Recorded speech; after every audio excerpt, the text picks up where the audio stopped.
Okay, I was doing a design job earlier on, a brochure, and it's to be sent out to, I suppose, people who are sort of older than I am, and I wanted to put in a little coupon box because people do like to cut out coupons from brochures and send them in, people who are used to that kind of thing.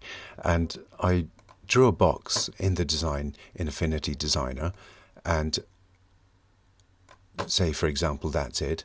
So here's just a normal box with a stroke around it in black.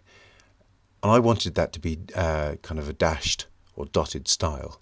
So I went over and I pressed dash line style here at the top right. And nothing happened, just like it didn't there. And I was confused for quite a while, pressing and pressing away at this, thinking that somehow the software had somehow failed. But it turned out it was a very simple sort of thing that I'd overlooked.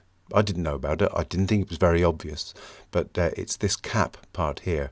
So if you press that one there, which is, as you see there, a butt cap, and a round cap, you get a different version of the dotted line. You can then mess around with the parameters here and move them further apart and maybe change the size of them here. But that was the problem. It was just the fact that it was set to square cap. So if, like me, you're unfamiliar with the software and you needed a fix for this particular problem, that's how it's done.